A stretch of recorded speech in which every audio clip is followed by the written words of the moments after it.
ప్రకారం ప్రపంచ దేశాల ముందు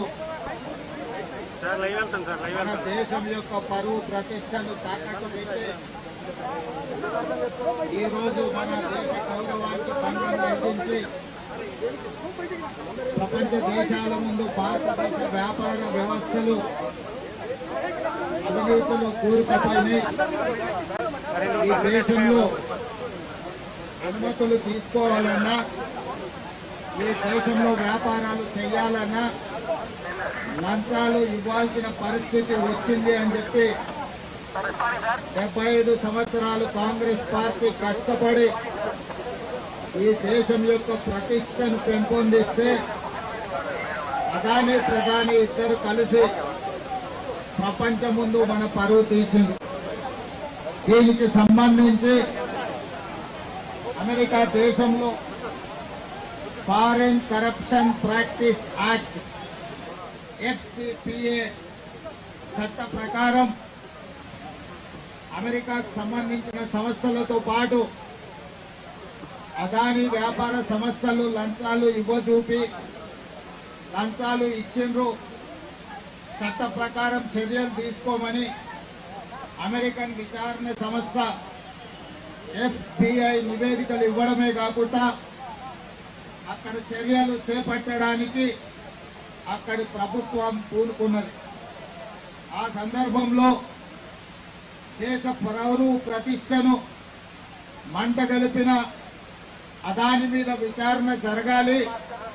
ఈ విచారణ జాయింట్ పార్లమెంటరీ కమిటీ నేతృత్వం వహించాలి అని కాంగ్రెస్ పార్టీ అధ్యక్షుడు మల్లికార్జున్ ఖర్గే గారు, లోక్సభలో ప్రధాన ప్రతిపక్ష నాయకుడు శ్రీ రాహుల్ గాంధీ గారు డిమాండ్ చేయడమే కాకుండా లోక్సభ, రాజ్యసభలో ఈ అంశాన్ని ప్రస్తావించి ప్రధానమంత్రిని, భారత ప్రభుత్వాన్ని నిలదీసి కడిగిన ప్రధానమంత్రి నిమ్మకు నీరెత్తినట్లు ఉండడమే కాకుండా ఈ అంశం మీద మాట్లాడడానికి కూడా వారు ముందుకు రావడం లేదు. విధిలేని పరిస్థితుల్లో, తప్పని పరిస్థితుల్లో ప్రధాన ప్రతిపక్ష పార్టీ కాంగ్రెస్ పార్టీ లోక్సభ ప్రధాన ప్రతిపక్ష నాయకుడు రాహుల్ గాంధీ గారు ఈరోజు దేశవ్యాప్తంగా రాజ్భవన్ల ముట్టడి కార్యక్రమానికి పిలుపివ్వడం జరిగింది.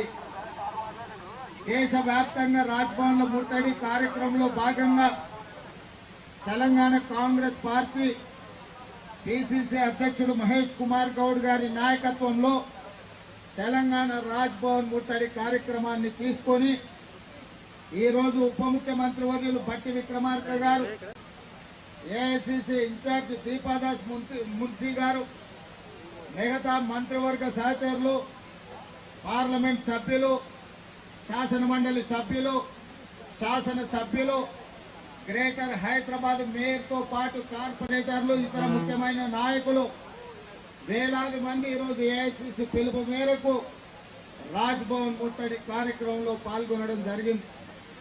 రాజ్భవన్ కూతవేటు దూరంలో హైదరాబాద్ పోలీసులు మనల్ని అడ్డుకోవడంతో ఈ రోజు ఈ రోడ్డు మీదనే మన నిరసన కార్యక్రమాన్ని తెలియజెప్పాల్సిన పరిస్థితి వచ్చింది.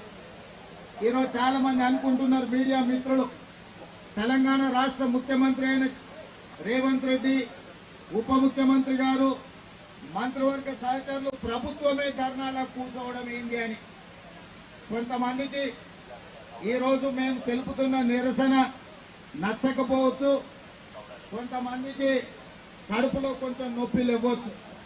కానీ ప్రజాస్వామిక విధానంలో సడక్ से लेकर संसद तक राहुल गांधी जी, मल्लिकार्जुन खड़गे जी अदानी और प्रधानी के बारे में जो चर्चा उठाए संसद में, इसके बारे में चर्चा कर जॉइंट पार्लियामेंट्री कमेटी डालने के लिए हमारे कांग्रेस पार्टी के ओर से, इंडिया अलायंस के तरफ से हम लोग डिमांड किया हुआ है।